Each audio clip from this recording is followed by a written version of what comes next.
Sebetulnya orang yang bisa mengetahui daripada aksara Jawa itu bisa mengetahui daripada jati dirinya sendiri. Mau diterangkan ini? Dan itu namanya ilmu dari nenek moyang kita itu dalam rangka menjabarkan mengenai Pancasila, Eka Prasida Pancakarsa, sebetulnya falsafah daripada aksara Jawa itu. Kan daripada aksara Jawa ada 20 tuh, Hono Coroko, Doto Sawolo, Podo Joyono, Mogo Bodongo, 20 itu. Itu betul-betul merupakan gambaran daripada nenek moyang kita untuk menjelaskan kepada kita mengenai sangkan parening dumati. Dari mana kita akan kemana daripada kita itu. Nah, kemudian akan bisa mengetahui dirinya sendiri selama hidup di dunia. Disebutkan Hono Coroko. Ho itu daripada apa? Hono. Hono. Hono ada.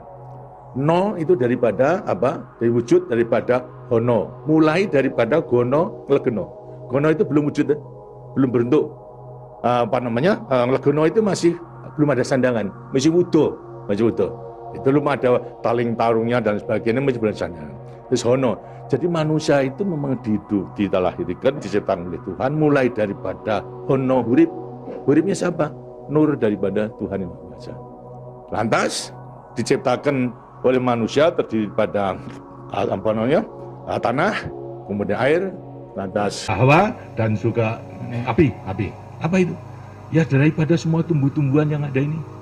Tumbuh-tumbuhan ini kan butuhkan dari tanah, butuhkan daripada air, butuhkan daripada matahari, itu pula daripada hawa. Daripada tanam-tanam dimakan daripada manusia, ada laki maupun perempuan, akhirnya menjadi cacat dari mani. Mani kemudian berkumpul suami istri, akhirlah wujudlah daripada embrio tadi. Embrio itu masih legeno, masih gono. Itu mulai nonya itu. Terus mulai daripada hurip, kemudian hubungan suami istri mulai timbul daripada gono masih legono. Kemudian lantas setelah itu tumbuh daripada embrio tersebut menjadi jabang bayi yang kemudian dilengkapi dengan soroko. Apa itu? Cipta rasa karsa. Itu caroko. Daya cipta, daya rasa dan karsa. Semua ada. Itu. Setelah itu kemudian lantas apa? Doto sawolo. Itu apa? Manusia itu setelah diberikan panca indera, diberikan sandangan panca indera, cipta rasa karsa, juga diberikan sifat Tuhan. Sifat zat kang datan sawolo, datan salah. Sifat dari yang tidak salah itu hanya Tuhan. Ya, kalau manusia ini salah, tapi kalau Tuhan itu tidak salah. Oleh karena semua manusia diberikan sama sifat daripada Tuhan yang tidak salah. Doto sawolo, datan sawolo, tidak pernah salah. Sifat daripada Tuhan. Tapi sebagai manusia juga tidak diberikan itu. Diberikan sifat yang bertentangan dengan sifat baik itu, sifatnya Tuhan. Yang jelek. Kalau kita misalnya sabar, kan juga punya hati berangasan tuh.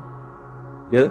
Nah, kemudian lantas kita jujur, tempo-tempo juga penipu, ya. Semuanya diberikan sifat itu, sifat yang bertentangan dengan zat kang datan sawolo. Tahu sama kekuatannya, podo joyonya. Dua sifat bertentangan yang sama kekuatannya, ada pada kita itu kalau kita mengenali. Tinggal sekarang manusianya sendiri, manusianya sendiri setelah mengetahui diberikan dua sifat yang bertentangan yang sama kekuatannya, akan diapakan ini? Itu. Lantas sekarang Doto Sawolo, Podo Joyo, Mogo Bodong. Mo itu sukmo, go itu satu, itu Mogo Bo badan. Jadi selama sukmo masih satu dengan badan, sukmo masih manunggal di badan, manusia hidup. Selama itu masih ada, diuji dalam rangka dua sifat yang bertentangan tadi, yang Podo Joyo tadi. Itu. Tapi kalau kemudian lantas sukmo sudah pisah dengan badan, itu lantas apa? Badannya tinggal jadi apa? Badan. Nah, tinggal pertanyaannya, sukmonya mau kemana? Ya terserah kepada saudara-saudara semua. Mana-mana itu. Jadi semuanya tergantung pada dirinya. Semua diberi perlengkapan yang sama. Tuhan Maha Hadir, tapi tinggal kepada dirinya masing-masing dalam mengendalikan. Kalau mau yang diujar itu adalah memang yang bertentangan, yang jelek, bukan sifat Tuhan, ya tempatnya juga sudah ada. Di neraka, tidak bahagia di dunia di akhirat nanti. Tapi kalau yang dikendalikan atau yang dilayani itu adalah sifat daripada Tuhan, ya dikasihnya akan dekat kepada Tuhan. Karena Tuhan itu kan tidak mawujud, gitu. Tidak bentuk, tapi sifatnya ada. Jadi kalau kita mau kembali dekat kepada Tuhan, ya membawa sifat yang baik itu, sifat Tuhan kepada Tuhan itu sebenarnya gampangnya daripada rahasia hidup itu sebetulnya hanya itu saja. Tapi tidak tergantung pada saya, tergantung pada saudara-saudara sendiri dalam rangka pengeterapannya itu gitu. Makanya itu coba pelajari daripada semua ini, daripada untuk mengendalikan dua sifat yang bertentangan tadi itu dengan dirinya, agar supaya betul-betul bisa menempati diri. Kemudian di samping itu juga Tuhan itu memberikan suatu takdir kepada sifat kodrati daripada manusia. Apa sifat kodrati manusia? Manusia dilahirkan sebagai individu, ya toh? Kita masing-masing individu. Tapi kehidupan kita sejak mulai daripada adanya janin sampai pada mati tergantung pada orang banyak. Jadi kemudian dalam hidup kita di dunia itu hanya memenangkan kepentingan pribadinya sendiri. Lihat kan tidak adil. Seharusnya memang menyadari bahwa sebagian besar daripada hidupnya tergantung kepada orang lain. Karena itu wajiblah sekarang melalui panggilan untuk ya bersama-sama dengan orang lain. Sebab hidup di dunia itu adalah bisa serasi. Jadi karena itu lantas sekarang namanya sifat kodrati daripada sifat yang monodualistis. Satu tapi kembar akan tapi satu.